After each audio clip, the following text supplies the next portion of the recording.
सभी यह जानते हैं कि महाभारत के युद्ध के प्रारंभ में श्री कृष्ण ने अर्जुन को अपने बृहत विराट रूप का दर्शन कराया था। इसके अलावा बहुत कम ही लोग ये जानते हैं कि कन्हैया ने किसे और कब कब अपने ईश्वर रूप का दर्शन कराया था।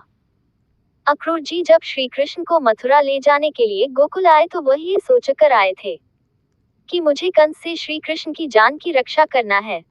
वह सदा वसुदेव पुत्र श्री कृष्ण की कंस से रक्षा की ही चिंता करते रहते थे। वह इस बात पर कभी विश्वास नहीं करते थे कि श्री कृष्ण भगवान है, जबकि उन्होंने उनके चमत्कार के कई किस्से सुन रखे थे। फिर भी उनके मन में शंका रहती थी। फिर बलराम और श्री कृष्ण को मथुरा ले जाते वक्त उन्होंने श्री कृष्ण को अपनी योजना बताई कि किस तरह मैं और मेरी यादव सेना तुम्हें कंस से बचाएगी। उस वक्त श्री कृष्ण ने कहा था कि अक्रूर जी आप हमारी सुरक्षा की चिंता न करें, लेकिन अक्रूर जी उन्हें बालक समझकर उनकी बात टाल गए। तब एक जगह रास्ते में यमुना के किनारे अक्रूर जी अपनी योजना के तहत यमुना में स्नान करने के लिए डुबकी लगाई। तब उन्हें यमुना के भीतर जल में श्री कृष्ण नजर आए। वह ये देखकर अचंभित हो गए।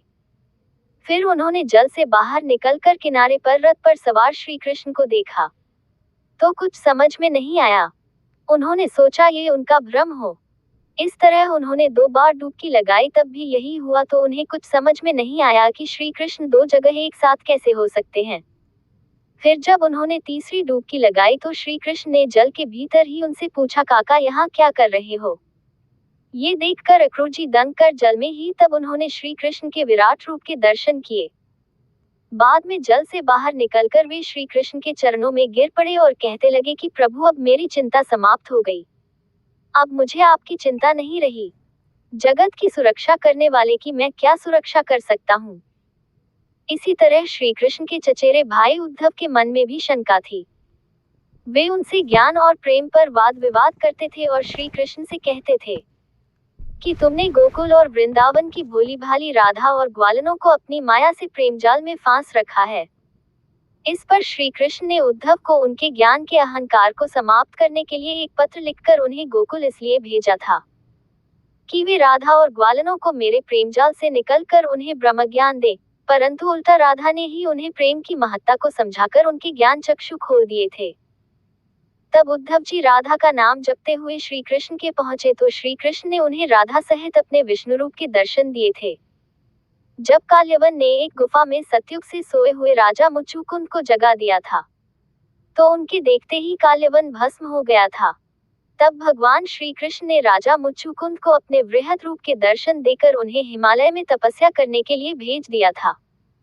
जब पांडवों के राजसूय यज्ञ में श्री कृष्ण की अग्र पूजा की घोषणा की गई थी तब उनकी बड़ी बुआ के लड़के शिशुपाल ने उन्हें ईश्वर या भगवान मानने से इनकार करके उनका अपमान किया था। तब श्री कृष्ण ने कहा था कि तुम्हारे 100 अपराध क्षमा करने का मैं तुम्हारी माँ को वचन दे चुका हूँ, अतः सावधान, तुम्हारे 99 अपराध हो चुके हैं। लेकिन शिशुपाल नहीं माना। तब श्री कृष्ण ने अपने सुदर्शन चक्र से उसका वध कर दिया था। शिशुपाल के मृत शरीर से उसकी आत्मा श्रीहरि के पार्षद जय के रूप में जब बाहर निकली और उसने श्री कृष्ण को देखा तब श्री कृष्ण ने शिशुपाल को अपने बृहद विराट रूप के दर्शन कराकर कहा था कि तुम अब मुक्त हो चुके हो, अतः तुम पुनः मेरे धाम लौट जाओ।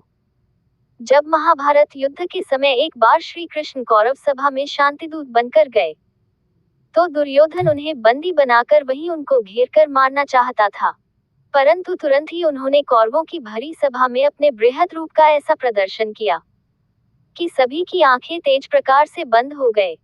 उनके इस विराट रूप के दर्शन पितामह भीष्म, विदुर और द्रोण ही कर सके थे। बाकी तो ये देखकर अंधे जैसे हो गए थे और दुर्योधन व शकुनी आदि भयभीत होकर भाग गए थे।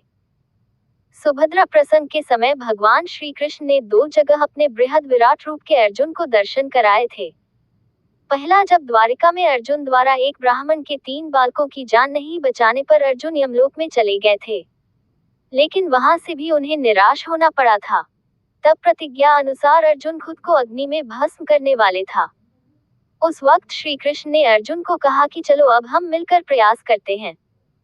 और फिर श्री कृष्ण अर्जुन को लेकर 7 पर्वत लांघने के बाद एक अंधेरी गुफा में ले गए और अंत में उस गुफा के पार उन्होंने अर्जुन को श्रीहरि विष्णु के बृहद विराट रूप के कृष्ण रूप में ही दर्शन कराए थे।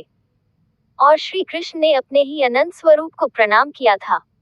वक्त रास्ते में अर्जुन ने श्री कृष्ण ने एक बार पुनः उनके उन्हीं रूप के दर्शन की अभिलाषा की तो उन्होंने अर्जुन को दिव्य चक्षु प्रदान करके पुनः अपने विराट स्वरूप के दर्शन कराए थे। महाभारत के युद्ध में जब अर्जुन कई तरह की शंका और कुशंकाओं से घिर जाता है, तब श्री कृष्ण अर्जुन को अपने बृहत विराट रूप का दर्शन कराया।